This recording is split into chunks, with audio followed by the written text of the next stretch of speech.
नमस्कार दोस्तों, जय हिंद, वंदे मातरम। स्वागत है आपका अपने टीटी फैमिली शिक्षकों के परिवार जायसवाल कोचिंग सेंटर पर, पावर्ड बाय शिक्षा ही प्रकाश है।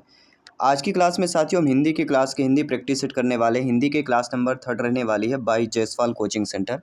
आज की क्लास बहुत इंपॉर्टेंट होने वाली, क्योंकि आज की क्लास में हम 15 बेहतरीन लाजवाब क्वेश्चंस करेंगे जो आपके 15 नंबर कन्फर्म करेंगे। और हिंदी में 15 में से 15 कन्फर्म करना है, तो हिंदी के प्रत्येक क्लासेज आपको सभी के लिए इंपॉर्टेंट है।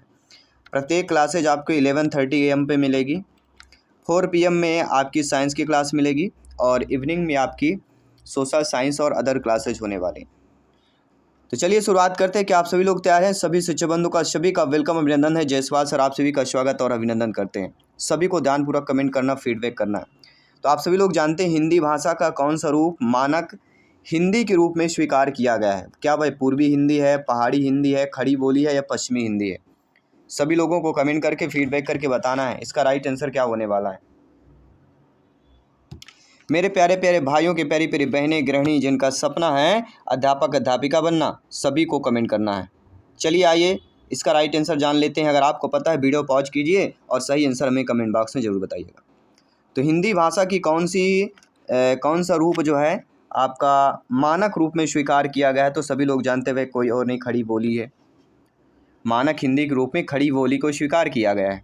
खड़ी बोली हिंदी भाषा का वह रूप होता है जिसे मानकीकरण के माध्यम से मानक हिंदी के रूप में स्थापित किया गया। किसके माध्यम से? मानकीकरण के माध्यम से।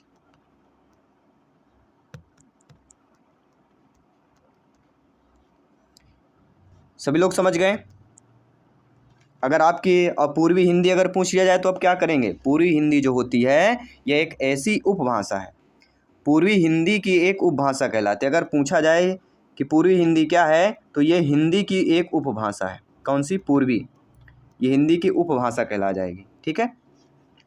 जिसका प्रयोग पूर्वी उत्तर प्रदेश और आसपास के क्षेत्रों में होता है, उसको पूर्वी हिंदी कहा जाता है। अगर मान लीजिए आपके एग्जाम में पहाड़ी हिंदी से रिलेटेड पूछा जाएगा, तब आप क्या करेंगे? तब आपका जवाब होना चाहिए कि पहाड़ी हिंदी भी, ये भी एक आपकी क्या है? ये भी एक उपभाषा है।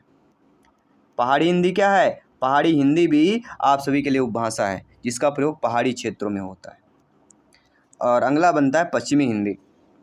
पश्चिमी हिंदी ये भी आपकी एक उपभाषा है, इसका प्रयोग पश्चिमी उत्तर प्रदेश आसपास में होता है पश्चिमी हिंदी, और पूर्वी हिंदी में पूर्वी उत्तर प्रदेश और आसपास के क्षेत्रों में होता है, और पहाड़ी क्षेत्रों में होता है।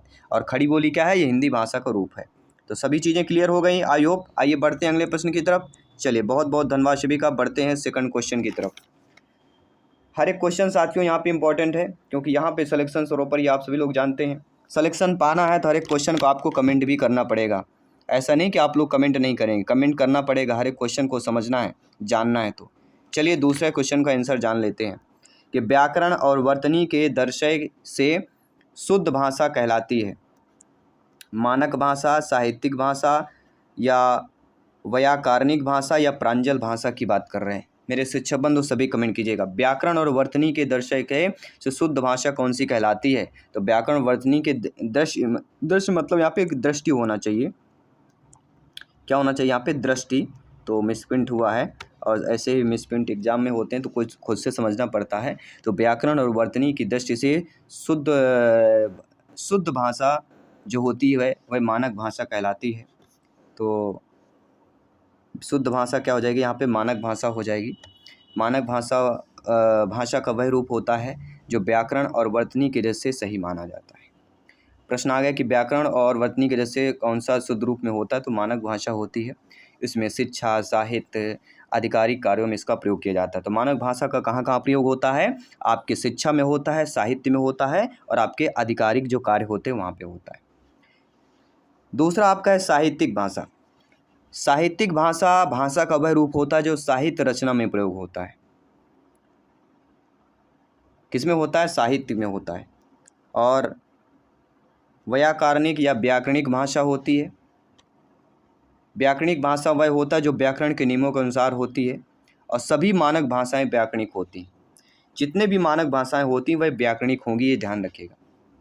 और जो प्रांजल भाषा होती है, यह भाषा का वह रूप होता है जिसमें सहज, सरल और स्पष्ट होता है। प्रश्न आ गया कि भाषा में सहज और सरल स्पष्ट किसमें होता है? तो आपका प्रांजल भाषा इज द राइट आंसर हो जाएगा।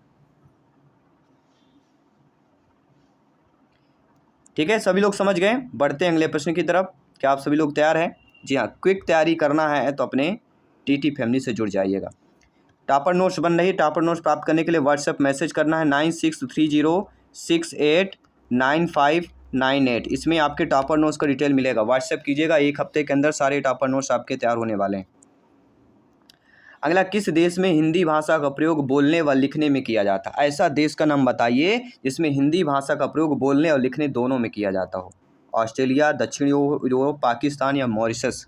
और ऐसे ही एमपीटेट में एग्जाम आते हैं, आप सभी को पता होगा, प्रीवियस एग्जाम में देखा होगा आपने। वो आपके हिंदी, ग्रामर, समाज, संधि 1 ही 2 नंबर की आएगी, ये याद रखिएगा। हर लेवल के क्वेश्चंस करने वाले हैं जहां आपका सिलेक्शन तय होने वाला है। चलिए, सभी लोग राइट आंसर यहाँ पे कमेंट कीजिएगा। राइट आंसर, किस देश में हिंदी भाषा का प्रयोग बोलने व लिखने में किया जाता है, उस देश का नाम बताना है। सोचिए, अपने माइंड की मेमोरी में जोड़ दीजिए, क्योंकि अभी जोड़ देंगे तो एग्जाम में वो बहुत ही हेल्पफुल होने वाला है। और आप सभी लोग जानते हैं मॉरिशस। जी हाँ साथियों, मॉरिशस एक ऐसा देश है जहाँ हिंदी भाषा का प्रयोग लिखने और बोलने दोनों में किया जाता है। किसकी बात करेंगे? मॉरिशस की। ऑस्ट्रेलिया की अगर बात करते हैं, ऑस्ट्रेलिया में हिंदी भाषा का प्रयोग मुख्य रूप से भारतीय मूल के लोग ही करते हैं वहाँ पे, लेकिन आधिकारिक भाषा ऑस्ट्रेलिया में हिंदी भाषा नहीं है। दक्षिण यूरोपीय की बात करते हैं तो दक्षिण यूरोप में हिंदी भाषा का प्रयोग व्यापक रूप से नहीं होता है। और पाकिस्तान में तो आप सभी लोग जानते होंगे आधिकारिक भाषा। यहाँ पे पाकिस्तान में कौन सी आधिकारिक भाषा है? तो पाकिस्तान में आधिकारिक भाषा जो आपकी कौन सी कहलाती है? उर्दू कहलाती है। लेकिन हिंदी भी कुछ क्षेत्रों में बोली जाती है, लेकिन आधिकारिक भाषा पाकिस्तान। लेकिन मॉरिशस एक ऐसा देश है जहाँ हिंदी भाषा का प्रयोग भी किया जाता है और लिखा और बोलने दोनों में किया जाता है। तो बहुत अच्छा क्वेश्चन था कि नहीं? बहुत ही बिल्कुल लाजवाब क्वेश्चन थे ये। और लाजवाब क्वेश्चन के लिए आप पता है कि लाजवाब आंसर आप सभी लोगों को कमेंट करना पड़ेगा, ठीक है ना? सभी लोग समझ गए? चलिए बढ़ते हैं आपके अगले प्रश्न की तरफ। अगला प्रश्न है, भाववाचक संज्ञा नहीं है। संज्ञा से भी प्रश्न आएगा कोई। अब ये 4 ऑप्शन दे दिया गया। अब संज्ञा है ना, तो संज्ञा कोई एक से नहीं कि कोई भाववाचक ही पूछा जाए, कोई भी पूछा जा सकता है। अब आप बोलें सर आपने भाववाचक पढ़ाया था, भाववाचक नहीं आया। हमारे पढ़ाने का तात्पर्य यह है कि संज्ञा से प्रश्न आएगा। तो सभी लोग जानते हैं कि बचपन, दौड़ और चोरी, इसमें कहीं ना कहीं भाववाचक आ रहा है। बचपन में भाव जुड़ रहा है कि हमारे बचपन में ऐसी चीज़ें होती थी, हम बचपन में ऐसे थे। दौड़ रहे हैं तो उसमें भी भाव आ रहा है, ठीक है। चोरी कर रहे हैं तो कहीं ना कहीं ये भी भाववाचक संज्ञाएं हैं। लेकिन अफ्रीका एक भाववाचक संज्ञा नहीं है। अफ्रीका यहाँ पे एक विशेषण हो जाएगा। अफ्रीका जो दिया गया है, अफ्रीका यहाँ पे क्या होगा? एक विशेषण पद हो जाएगा जो किसी व्यक्ति या वस्तु की उत्पत्ति को दर्शाता है। अफ्रीकी क्या कहता है कि अफ्रीकी लोग हैं, अफ्रीकी व्यक्ति हैं। तो जब किसी व्यक्ति और उत्पत्ति को दर्शाया जाए तो वहाँ पे विशेषण होता है, इसलिए अफ्रीकी विशेषण हो जाएगा। सभी लोग समझ गए? बढ़ते हैं अगले प्रश्न की तरफ। बहुत बहुत धन्यवाद सभी का। आइए बात करेंगे अगले प्रश्न की। अगला प्रश्न आपकी स्क्रीन पर दिया गया है कि संप्रदान कारक का प्रयोग किस अर्थ में होता है? तो कारक से एक प्रश्न तो आएगा ही, कोई भी कारक पूछा जाए। कारक भी महत्वपूर्ण चैप्टर है, ठीक है। कारक भी एक महत्वपूर्ण चैप्टर है आप सभी के लिए। को किसके लिए, को जो प्रयोग होता है तो किसके लिए होता है? को होता है के लिए, संप्रदान के लिए। संप्रदान कारक में को का प्रयोग किसी को कुछ देने या किसी के लिए कुछ करने के भाव में प्रयोग होता है। जैसे मान लीजिए मैंने बच्चे को खिलौने दिए, तो को है मतलब के लिए। बच्चों को संप्रदान कारक है जहाँ को का अर्थ होता है के लिए। अगर पर शब्द आए तो पर शब्द को हम क्या करेंगे? तो पर एक अधिकरण कारक आए। पर में कौन सा कारक होता है? अधिकरण कारक होता है। और अधिकरण कारक सभी लोग जानते हैं जो किसी वस्तु के स्थान या स्थिति को दर्शाता है, अधिकरण कारक होता है, वहाँ पे पर बोलते हैं। से जो कारक होता है, से को हम कैसे जानते हैं? से एक आपका करण कारक होता है जिसे हम साधन के तात्पर्य में लेते हैं। अपादान कारक, अपादान कारक ये अलगाव के लिए भी होता है और करण कारक साधन के लिए भी होता है, दोनों के लिए होता है। और की अपेक्षा जो प्रयोग होता है, की अपेक्षा की तुलना के लिए जो संबंध कारक का हिस्सा कहलाता है, उसकी की अपेक्षा में संबंध कारक में आ जाएगा, ठीक है। आइए बात करेंगे अगले प्रश्न की। चलिए अगला प्रश्न। बाबा ने मुकेश को डंडे से मारा। बाबा ने मुकेश को डंडे से मारा, कौन सा कारक होगा? 4 है। अब यहाँ पे को अर्थ आ रहा है कि नहीं आ रहा है? जहाँ पे को अर्थ आता है तो वहाँ पे राइट आंसर क्या होता है? सभी बताइएगा। जहाँ पर को का अर्थ आ जाता है वहाँ पे आपका कौन सा आंसर सही हो जाता है, ये सभी को बताना है। क्या व्याकरण कारक है, कर्ता है, संबोधन है, अपादान है? कौन सा यहाँ पे राइट आंसर होगा? ये कारक है भैया। देखन में ओछन लगे, घाव करे अति गंभीर। देखन में बहुत छोटा सा लग रहा है, लेकिन यही जब एग्जाम में आ जाता है तो दिक्कत होती है साथियों। और इसीलिए हम ये अभ्यास कर रहे हैं, प्रैक्टिस कर रहे हैं, एमसीक्यूज कर रहे हैं, ताकि आप लोगों को दिक्कत नहीं होनी चाहिए। अर्थात ही कौन सा कारक हो जाएगा? कर्ता कारक होगा क्या? कुछ लोग कर्ता कारक बोल रहे हैं, क्या ये सही दिया गया है? सभी लोग बताइएगा।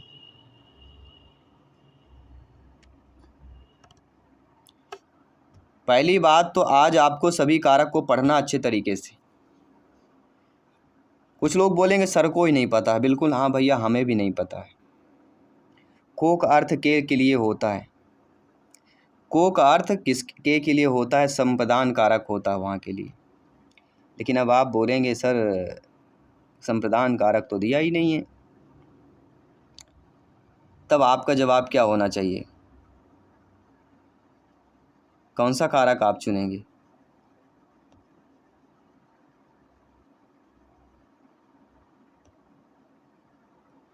संप्रदान कारक जब नहीं होता है तब आप कर्ता पे जाएंगे। क्या यहाँ पे बी ऑप्शन सही हो जाएगा?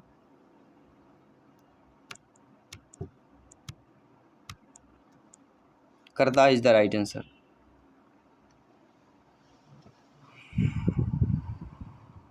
या के लिए होगा? भाई संप्रदान का मतलब होता है के लिए।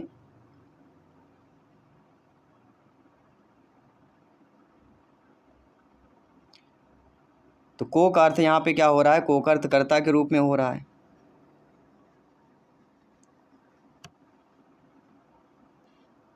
चलिए बढ़ते हैं अगले प्रश्न की तरफ। कोई भी डाउट हो कमेंट कर दीजिएगा, फीडबैक कर दीजिएगा, बात करेंगे अगले प्रश्न की। अगला प्रश्न क्या कह रहा है? निम्नलिखित में से कौन विशेषण का भेद नहीं है? गुणवाचक, परिणामवाचक, सार्वनिक या पुरुषवाचक? कौन सा नहीं होगा? सभी लोग बताइएगा। विशेषण के भेद जानना बहुत जरूरी है।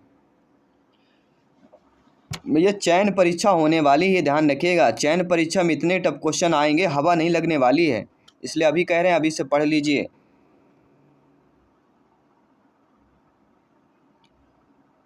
और सभी लोग जानते विशेषण के भेद में पहला विशेषण भेद आता है पुरुषवाचक।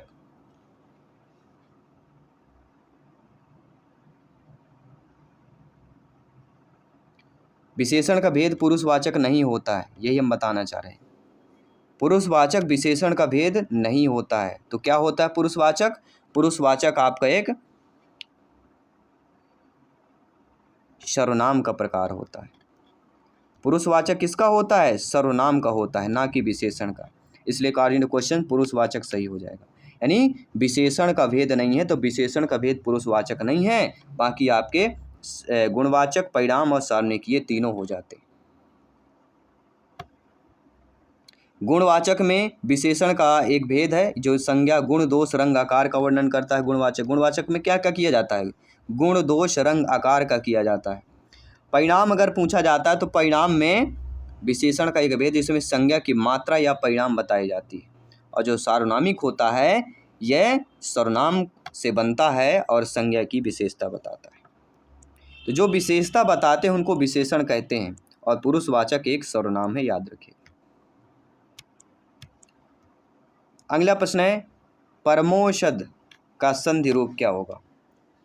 ये शब्द शायद आपने कभी सुना होगा और ऐसे ही संधि समास में शब्द आएंगे ताकि आप सुने न हो, और यही कहलाता है टप। यानी कि एग्जामिनर ऐसे प्रश्न पूछेगा जो आप तक सुना ना होगा अभी तक, ऐसे ही प्रश्न आने वाले हैं। तो यहाँ पे क्या हो जाएगा? परम धन औषध इज द राइट आंसर। परम धन औषध, जहाँ आ और औ मिलके औ बना देते हैं, यहाँ पे वृद्धि स्वर संधि का उदाहरण हो जाता है।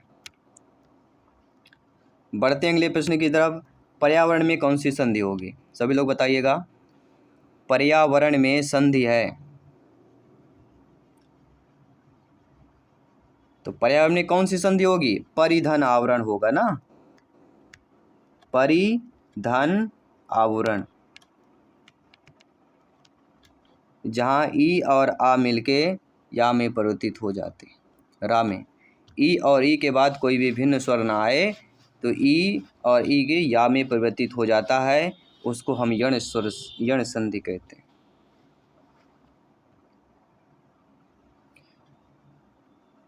दीर्घ संधि पूछा जाएगा तो दीर्घ संधि सभी लोग जानते ही होंगे। आ मिलके बड़े आ में परिवर्तित हो जाए, ई मिलके बड़ी ई में परिवर्तित हो जाए, ए मिलके ए में परिवर्तित हो जाए। ठीक है ना। स्वर संधि, व्यंजन संधि, विसर्ग संधि, इनको पढ़ लीजिएगा। संधि से एक प्रश्न रखा हुआ है। अगला प्रश्न देखिएगा। अगला प्रश्न है, नवोढ़ा का संधि रूप होगा। नवोढ़ा शब्द आपने क्या सुना है? सुना है? सभी लोग बताइए। जिन जिन ब्रदर्स में जितने भी भाई बहन आपने सुना होगा उन सभी को जो है कमेंट करके बताना। नवधन उढ़ा, नवधन उढ़ा, नवोढ़ा, इसका संधि कौन सी होगी?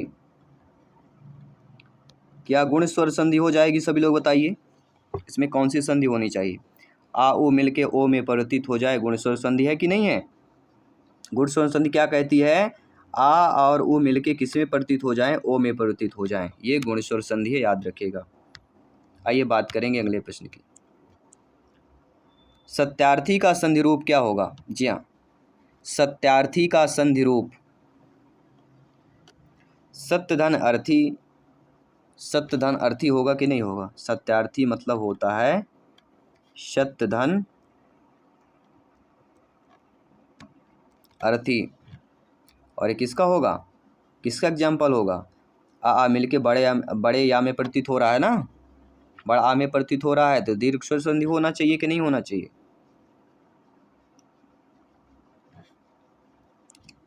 अगला प्रश्न देखिएगा। अब समाज से रिलेटेड कुछ क्वेश्चन करेंगे। समाज से रिलेटेड क्वेश्चन करने वाले हैं। आपकी स्क्रीन पर देखिए क्या प्रश्न पूछा गया है कि किसमें या किस समास में पहला पद संख्यावाचक होता है? बहुत ही सिंपल सा प्रश्न। ये तो भैया मुझे लग रहा है बच्चा जानता होगा, 5वीं 6वीं क्लास का बच्चा भी जानता होगा। जिसमें संख्यावाची होता है वह द्विगु समास होता है। जहाँ पे दोनों पद प्रधान होते हैं वहाँ पे द्वंद्व समास होता है। और जहाँ और पहला पद विशेषण और दूसरा पद विशेष होता है, कर्मधारय समास होता है। अव्ययी भाव समास, पहला पद अव्यय होता है और प्रधान होता है, उसको अव्ययी भाव समास कहते हैं। और द्वंद्व समास दोनों पद प्रधान होते हैं। तो भैया ये चारों समास से एक प्रश्न तो आना ही है, तो आपने चारों समास को जान लिया। बढ़ते हैं अगले प्रश्न की तरफ कि सत्य सही में कौन सा समास होगा। ये काफ़ी बड़ा कन्फ्यूजन वाला प्रश्न होता है और कन्फ्यूजन प्रश्न वाले ही हम करते हैं, क्योंकि एमपी टेट में भैया कन्फ्यूजन वाले ही प्रश्न पूछे जाते हैं। तो सत्य सही में कौन सा समास हो जाएगा? सत्य सही में सभी लोग जानते हैं द्विगु समास हो। 700 का समाहार, यहाँ पे क्या होगा? सत्य सही मतलब होता है 700 का समाहार।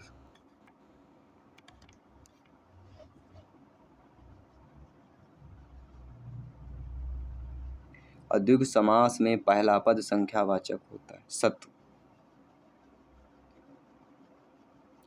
जो समूह या समाहार का बोध करा रहा है। अगला प्रश्न है, तत्पुरुष समास में क्या प्रधान होता है? तत्पुरुष समास में प्रधान होता है पहला पद, दूसरा पद, आव दोनों, इनमें से कोई नहीं। तो सभी लोग जानते हैं तत्पुरुष समास में कौन सा पद प्रधान होता है? उत्तर पद होता है। कौन सा होता है? उत्तर पद होता है। और उत्तर पद को दूसरा पद बोला जाता है, दूसरा पद प्रधान होता है। इसका मतलब है समास बनने के बाद उस पद का अर्थ मुख्य होता है और पहले पद पूर्व पद गौण होता है।